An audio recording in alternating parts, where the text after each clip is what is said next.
Hello and welcome to another update video about ADA. The ADA chart hasn't moved much, but it's pushing a little higher and higher. That is in line with our forecast on the shorter time frame. So in all scenarios, it was highlighted that we can still push higher, at least one more high, even in a bearish interpretation in which in this target region, which is between 30 to 34 cents, we could see a reversal for another bear market low. That's of course possible. All we need to know at the moment that this is an important pivotal area. It's a pivot point where the market will make a decision, but a push above 34 cents should get us to 38. And above 38 cents, I'm going to track this yellow wave count in 5 waves. Based on this, we would now be in a third wave. In the midst of a third wave, would get a 4 and a 5.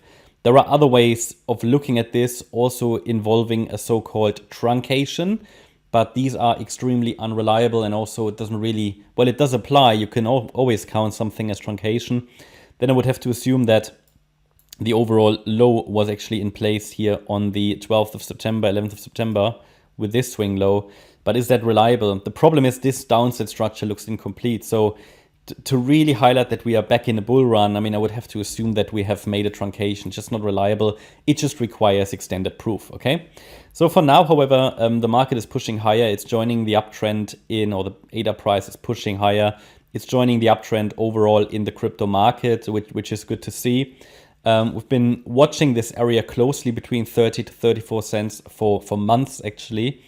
And I want to see it get into this area a little bit deeper, and then watch if we can even get to 38 cents. And if we get to 38 cents, the overall triangle wave count here in white will definitely lose in likelihood, reduce in likelihood, will not get invalidated though. A triangle can always extend, so it could just be then an A wave, a B wave.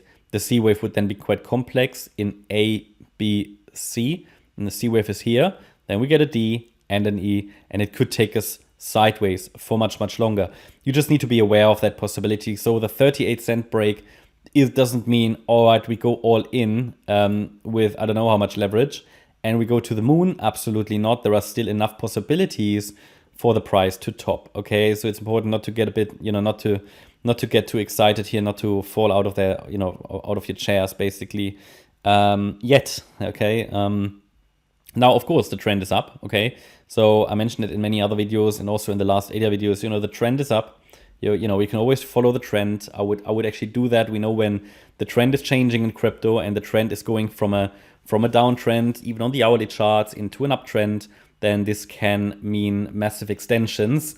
Now, the problem with ADA is it hasn't really been in a trend since, since the beginning of the year, you could say. If you just take all of this into account, it's just been a sideways range. Sure, here we had an uptrend, here we had a downtrend, but this is overall just a sideways range.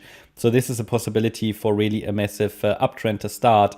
But from an analysis point of view, we just want a little bit more proof. There are just too many possibilities where the price can still turn and drop down, which is definitely important to know from a risk management point of view. Zoomed out, not much has happened anyway. I mean, the price has just formed the triangle.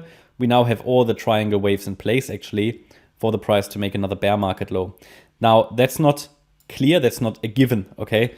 I'm actually very much in favor of further continuation higher because basically the crypto market has undergone a phase change. Now, that doesn't mean ADA couldn't do something different, but it definitely reduces in likelihood given the correlations in the crypto market. Now, I always say don't focus on correlations, and I mean that, but that is mainly focused on, okay, what are the entries and the exits, how could Bitcoin go up if, another coin does this and that. Well, the thing is, there are generally correlations. There's a bullish and a bearish scenario on the chart. I showed you the bullish one as well. The thing is, if the general market sentiment seems to be pointing to the upside, we have to take the bullish count more seriously.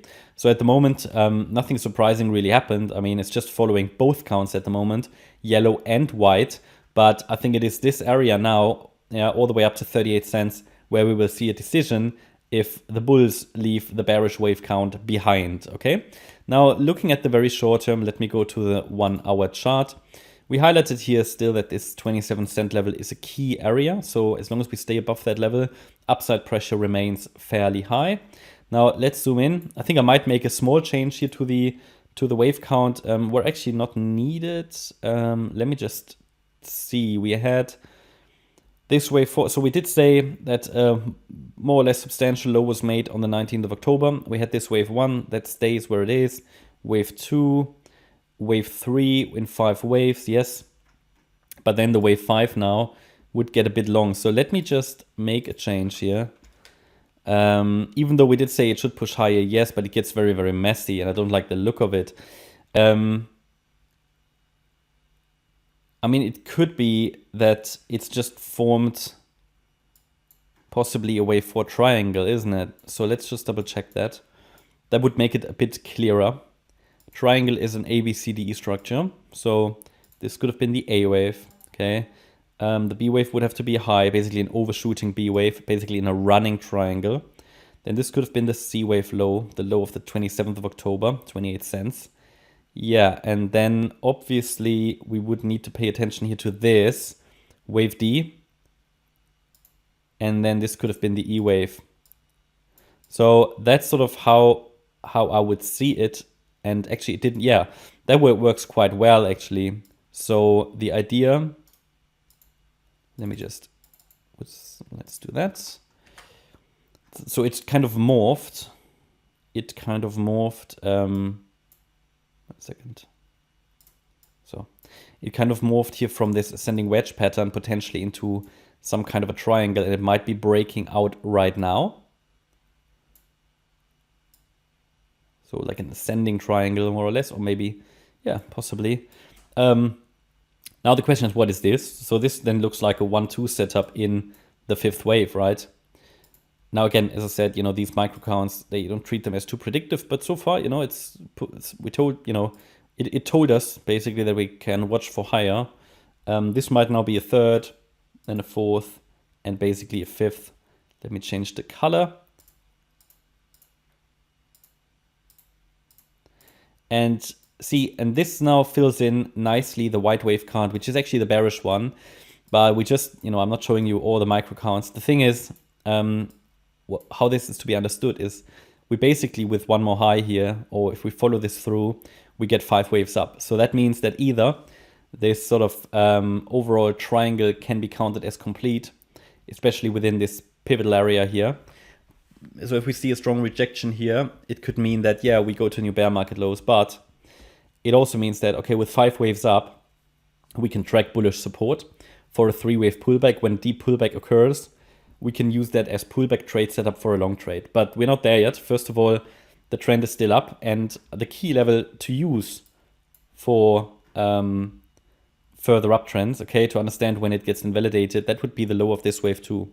So that's 29.2 cents. Below 29.2 cents, we would have to change the wave count here. All looking good so far, so I hope you liked the update. If you did, please hit the like button, leave a comment, and subscribe. And if you really like the content, then please check out the channel membership. Thanks a lot for watching. Bye-bye.